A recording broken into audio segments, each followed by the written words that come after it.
Malgré les avancées déjà réalisées en matière de protection et de défense des droits civils et politiques, les défis ne manquent pas. Un constat des organisations de la société civile intervenant dans la promotion et la défense des droits civils et politiques. C'était ce 17 mai, dans une réunion conjointe entre la société civile et le Bureau de coordination des Nations Unies au Burundi. Le but était de formuler ensemble le rapport complémentaire à celui du gouvernement sur la mise en œuvre du pacte sur les droits civils et politiques. D'après ces organisations, des efforts doivent être fournis pour que les droits civils et politiques soient un vécu quotidien des citoyens. Jusqu'à maintenant, nous avons des représentations au niveau du gouvernement et nous avons d'autres positions, surtout au niveau de East African Community. Ça aussi, ce sont des points appréciables, mais les manquements, il y en a toujours. Surtout au niveau de la participation de nos représentants abattoirs qui sont cooptés à partir de l'Assemblée nationale, Parlement, Sénat.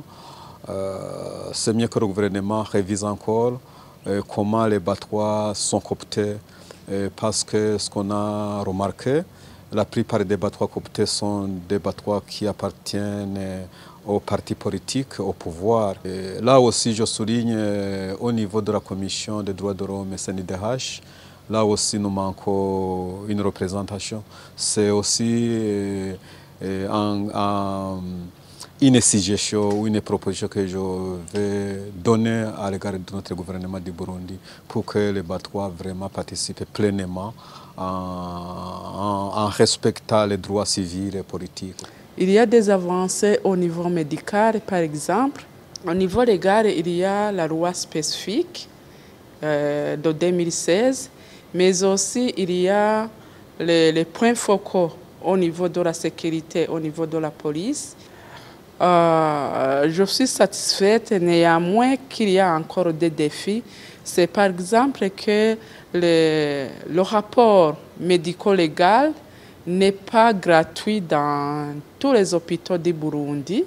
Je demanderai au gouvernement de rendre gratuité dans tous les hôpitaux et surtout que dans les normes des soins, il devrait y avoir l'accès géographique de toute personne qui demande des soins. Il faudrait que le gouvernement fasse une mise à échelle de la prise en charge des victimes de violences sexuelles et basée sur le genre. Disons que dans les 2 dernières années, il y a une certaine amélioration en ce qui est des droits de l'homme en général au Burundi.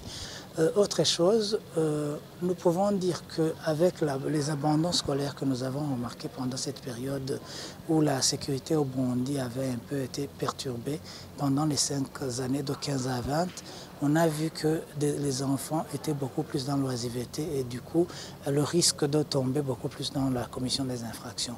Mais pour le moment, il y a une certaine amélioration. La première chose à faire, c'est une recommandation directement au gouvernement d'appliquer beaucoup plus les mesures alternatives à l'emprisonnement plutôt que favoriser beaucoup plus la privation de liberté au Burundi. Parce qu'il y a d'autres mesures qui peuvent être bénéfiques pour le pays, et notamment l'application du travail d'intérêt général. D'après le coordinateur Afrique du Centre des droits civils et politiques, la participation de la société civile dans ce rapport périodique sur le pacte des droits civils et politiques est d'une grande importance. D'où, selon lui, la société civile doit être objective et transparente en donnant des informations concrètes. En réalité, le premier rapport qui est pris en compte, c'est vraiment le rapport du gouvernement, parce que c'est le gouvernement qui est responsable de ce qui se fait dans le pays. Et donc, le rapport des organisations de la société civile vient seulement à titre d'information, pour que les membres du comité puissent avoir un peu un avis alternatif. Nous attendons d'elles essentiellement qu'elles fournissent des informations concrètes sur leur examen de l'effectivité de cette situation-là, quels sont les cas sur lesquels, lorsque eux, ils vont sur le terrain, ils voient des anomalies, et quelles sont enfin les recommandations que ces organisations vont formuler afin effectivement que ces recommandations soient reprises par le comité et que ces organisations, une fois de retour de Genève à Bujumbura, puissent en faire des outils de plaidoyer et accompagner l'État pour que la situation des droits civils et politiques s'améliore. Le Burundi passera devant le comité des droits de l'homme chargé des droits civils et politiques en juillet prochain. Ce n'est pas salir l'image du pays, mais c'est simplement donner l'opportunité aux partenaires, effectivement, éventuellement, de nous travailler.